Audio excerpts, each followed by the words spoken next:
একদিন গোপালের নাতি নাতনিরা সকাল সকাল এসে গোপালকে ডেকে বলে, দাদু, আমরা সকলে মিলে বনভোজন করি, চলো না। দিদাকেও নিয়ে যাই, ওখানে কি সকলে মিলে রান্না বান্না করে খাওয়া দাওয়া করব। অমনি গোপাল বলে, তাহলে ঠিক আছে, করব।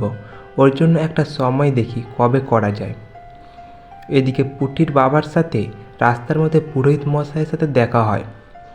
পুরোহিত মশাই তখন পুটির বাবাকে বলে, কি পুটির বাবা, তোমার সময়কাল কেমন চলছে? কাজবাজ ভালো হচ্ছে তো? পুটির বাবা তখন বলে, না পুরোহিত মশাই, একদমই ভালো চলছে না। অমনি পুরোহিত বলে, জানি তো, তোমার যে সামনে নতুন বছরে তোমার কিন্তু সময় একদম বাজে যাবে, আর তোমার বিপদও আসতে চলেছে। তার জন্য তোমার এই বিপদ মুক্তি পেতে হলে তোমাকে একটু যজ্ঞ করতে হবে, আর সামান্য কিছু তাতে ফলমূল লাগবে, আর একটা বড় বোয়াল মাছ লাগবে, তাহলেই হবে। পুটির বাবা বলে, ওই বোয়াল মাছ দেখি আমি কি করতে পারি। বলে পুটির বাবা বাড়ি ফিরে যায়। বাড়ি যেতে পুটির মাকে সবটাই খুলে বলে যে এইরূপ সব নতুন বছরে আমাদের সময়টা খুব বাজে যাবে। তার জন্য পুরোহিত মশাই বলেছেন পুজো যজ্ঞ করতে, আর একটা বোয়াল মাছ আর ফল সবজি আনতে হবে। অমনি পুটির মা বলে, ঘরে তো একটাও কানা করে কিছু নেই, তাহলে কি করে আনবে? অমনি পুটি বলে, বাবা, আমার যে জমানো টাকাগুলো আছে ওখান দিয়েই আনো, পরে তুমি যখন আবার তোমার ভালো আয় হবে তখন তুমি আমায় দিয়ে দিও। পুটি বাবা বলে, না না মা, তুই কত কষ্ট করে ওগুলি জমিয়েছে রেখেছিস, আমি ওই টাকায় হাত দিতে পারি বল? পুটির মা বলে, দেখো, সত্যি আমাদের সময় খারাপ চলছে গো, নইলে মেয়ের টাকায় হাত দিতে হয়। তারপর পুটির বাবা পুটির মাকে বলে, তাহলে তুমি ঘরের জোগাড় যন্ত্র করো, আমি বাজার হাটগুলো করে আসি, আর গোপালের গিন্নিকে গিয়ে নিমন্ত্রণ করে আসবে, ঠিক আছে? অমনি বলে পুটির বাবা চলে যায় বাজার হাট করতে। আর পুটির মা গোপালের বাড়িতে গিয়ে গোপালের গিন্নিকে ডাকে, হে গো গোপালের গিন্নি, একটু বাইরে এসো, আমার ঘরে পুরোহিত মশাই বলেছে যে সময়টা খারাপ চলছে, তার জন্য একটু যাগযজ্ঞ পূজা অর্চনা করতে, আর তাই তোমাদের নেমন্তন্ন রইল। গোপালের গিন্নি আর গোপাল তো খুশি হয়ে যায়। অমনি পূজা অর্চনার দিন গোপালের গিন্নি গোপাল সকলে মিলে পুটির বাড়িতে গিয়ে উপস্থিত। পুটির বাড়িতে পুরোহিত মশাই পূজা অর্চনা করতে থাকে। এবার পুরোহিত মশাই যে মন্ত্রগুলো পড়তে থাকে, গোপাল তখন বলেন, পুরোহিত মশাই, এই মন্ত্রগুলো কি বলছেন?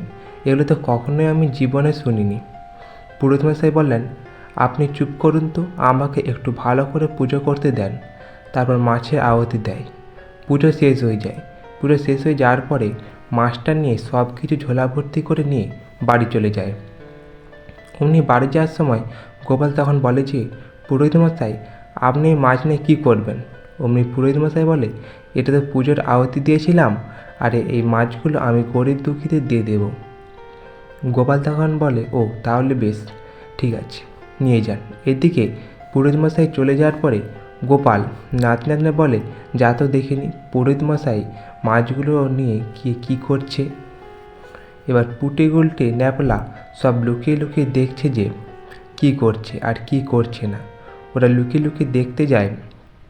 এদিকে পুরোহিত মশাই ঘরে ঢুকতে না ঢুকতে গিন্নিকে বলে, গিন্নি, আজকে একটা অনেক বড় বোয়াল মাছ নিয়ে এসেছি, ভালো করে ঝাল বানাও তো। তারপর ওই গিন্নি ভালো করে মাছের ঝাল বানিয়ে পুরোহিত মশাইকে খেতে দেয়। আর ওরা গিয়ে দেখে যে হ্যাঁ, সত্যি যে পুরোহিত মশাই মাছের ঝাল দিয়ে ভাত খাচ্ছে।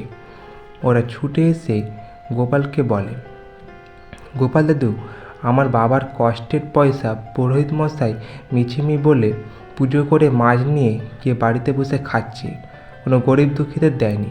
গোপাল দাদু গোপাল তখন বলে, তোরা নিশ্চিন্তে থাক, দাঁড়া, পুরোহিত মশাইকে আমি জব্দ করব। পরদিন রাজসভা শুরু হতেই অমনি গোপাল বলতে থাকে, পুরোহিত মশাই তো এখন আপদ বিপদ কাটানোর জন্য অনেক কিছুই যাগযজ্ঞ করছেন। রাজামশাই, আপনার কি নতুন বছরে খারাপ সময় যাবে নাকি? তাহলে পুরোহিত মশাইকে জিজ্ঞেস করলেই হবে। অমনি পুরোহিত মশাই তখন বলতে থাকে যে, দেখেছেন রাজামশাই, গোপাল আমায় কেমন কাঠি দিয়ে কথা বলেছে। আসলে আমি সত্যি সত্যি পুটির বাবার সময়টা খারাপ চলছিল, তাই একটু যজ্ঞ করে ওই সময়টা খারাপ সময়টা কাটিয়ে দিলাম। অমনি রাজামশাই বলে, গোপাল কেন করেছো? তুমি পুরোহিত মশাইয়ের পেছনে লাগছো, বাদ দাও না। পুরোহিত মশাই কাজ পুরোহিত মশাই করেছেন, ঠিক আছে। অমনি গোপাল বলে, রাজামশাই চলুন না, আমরা একটা বনভোজন করি সবাই মিলে। যদি বনভোজন করি তাহলে খুব ভালো লাগবে। রাজামশাই বলে, খুব ভালো প্রস্তাব দিয়েছ। নতুন বছরে আমরা সকলে মিলে গিয়ে বনভোজন করব। গোপাল তখন বলে, রাজামশাই বনভোজনে তাহলে আমাদের কী হবে রান্নাবান্না? অমনি রাজামশাই বলে, তুমি বলো গোপাল। গোপাল তখন বলে, মাছ হবে, বিভিন্ন রকম সবজি আইটেম সঙ্গে মাছও হবে। অমনি বলে গোপাল যে, রাজামশাই এখানে তো পুরোহিত মশাই যেতে পারবেন না, কারণ পুরোহিত মশাই তো মাছ খান না, তো পুরোহিত মশাই গিয়েই বা কী করবেন? রাজামশাই বলে, হ্যাঁ তাও বা ঠিক বলেছ, তাহলে পুরোহিত মশাইকে বাদ দিয়ে আমরা সকলেই বনভোজনে যাব। পুরোহিত মশাই আর কিছু না বলে, হ্যাঁ তাও ঠিক, আমি তো আর মাছ টাছ খাই না, তাহলে তোমরা সকলেই যেও। পরদিন বনভোজনে সকলে গিয়ে বসে, বনভোজনে খেতে থাকে। এদিকে গুলটে আর পুটি ওদেরকে গোপাল আগের থেকে শিখিয়ে দিয়ে গেছিল কী করতে হবে আর কী করতে হবে না। ওরা মুড়ি আর মিষ্টি নিয়ে পুরোহিত মশাই বাড়ি যায়। পুরোহিত মশাইকে ডেকে বলে, পুরোহিত মশাই এই যে দিদা দিয়ে পাঠালো মুড়ি আর মিষ্টি। অমনি পুরোহিত মশাই বলে, কেন দিয়ে পাঠালো? অমনি পুরোহিত মশাইকে বলে, যে দাদু বলেছিল রাজামশাইকে যে নববর্ষের দিন শুধু শুধু থাকবে, তাহলে পুরোহিত মশাইকেও তো কিছু খেতে দেওয়া উচিত, তাই মুড়ি মিষ্টি দিয়ে গেলাম। তারপর ওরা দিয়ে ফিরছিলেন। তারপর পুটি বলে যে, গুলটে এবার বলি দাদু যে কি বলেছিল। অমনি পুটে জোরে জোরে গুলটেকে বলতে থাকে, জানিস পুরোহিত মশাই যাওয়াটা বন্ধ হয়ে গেল দাদুর জন্য।